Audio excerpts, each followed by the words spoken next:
Hello students, welcome to accounts classes. Dear students, in the previous video we have discussed the three adjustments that were closing stock.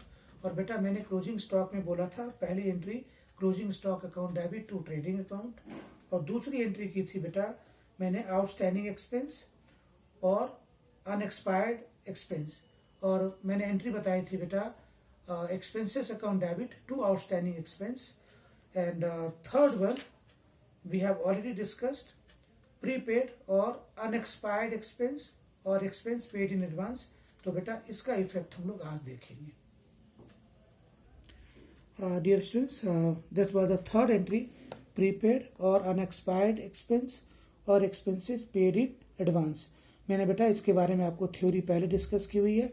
तो prepaid expense जो है बेटा ये मेरे लिए assets है और इसको हम बैलेंस शीट के एसेट्स में दिखाएंगे.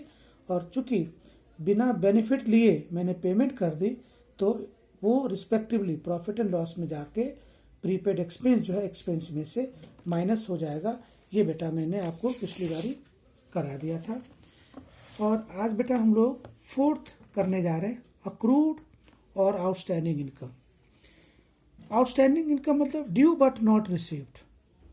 अब बेटा आई हैव ऑलरेडी डिस्कस, अगर मेरे लिए कोई टेंशन है तो वो लायबिलिटीज है, मेरे लिए कोई इनकम है तो मेरे लिए एसेट्स है. क्योंकि आउटस्टैंडिंग इनकम मैंने सर्विसेज दे दी है, पैसे लेने बाकी है, तो आज न कल मुझे पेमेंट मिलेगी. तो बेटा accrued income are those incomes which have been earned during the accounting period but have not been received. बेटा अभी नहीं मिला, कल को तो मिलेगा मुझे, तो ये मेरे लिए एसेट्स है.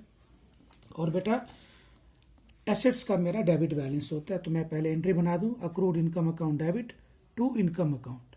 अब बेटा इनकम कुछ भी हो सकती है, outstanding salary to salary, outstanding commission to commission, outstanding rent to outstanding rent.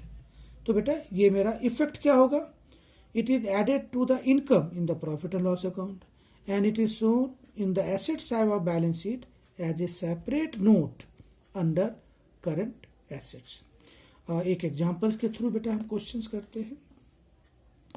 Interest on investment received during the accounting year is ₹20,000. Interest accrued but not received during the accounting year is 5,000. अब बेटा this is my adjusting entry.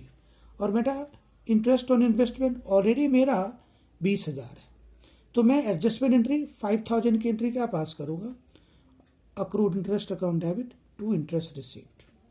अब बेटा इसका effect क्या देखना है, मैं आपको लूजली स्पीकिंग, इनकम मेरा 20,000 का था और 5,000 का आना बाकी है, तो प्रॉफिट एंड लॉस के क्रेडिट में बाय इंटरेस्ट ऑन इन्वेस्टमेंट और प्लस अक्रूड जो आना बाकी है 5,000, तो 25,000, और दूसरी 5,000 मेरा एसेट्स है.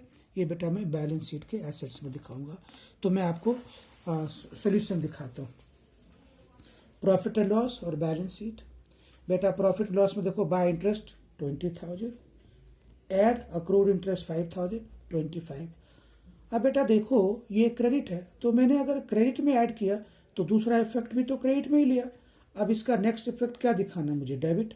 तो बैलेंस शीट के डेबिट में बेटा पीएल में डेबिट क्रेडिट, और आपको पता है बैलेंस शीट में उल्टा होता है, credit debit, accrued interest 500. So dear students, this was the case of double entry. Now we are going to start the fifth entry, which is very very important, earned income or income received in advance. मैं businessman हूँ, मैंने income advance में ले ली, मैंने benefit दी नहीं लेकिन income पहले ले ली, तो इट इज ए लायबिलिटीज. और जब लायबिलिटीज है बेटा तो इसको हम बैलेंस शीट के लायबिलिटीज में दिखाएंगे. अब तो लायबिलिटीज है तो क्रेडिट हो गया. अब दूसरा इनकम क्या होगा बेटा, हमने पहले ही ले लिया तो ये इनकम में से माइनस हो जाएगा. तो let us see, unearned income means an income that has not been earned but is received. अब बेटा ये मेरे लिए एसेट्स है, तो एंट्री क्या होगा, income account debit to income received in advance. इसका इफेक्ट क्या होगा बेटा, credit side of profit and loss account by way of deduction from the amount under the head of income. यानी कोई भी इनकम रिसीव्ड इन एडवांस है that will be subtracted from the income, or income received in advance being a credit balance is shown in the liability side of the balance sheet. एक छोटे से question इसको बेटा हम clear करेंगे. Rent received during the accounting year is 36,000 including 6,000 for the next accounting year. तो बेटा मैंने 36,000 का रेंट रिसीव किया था, उसमें से 6,000 is related to the next year.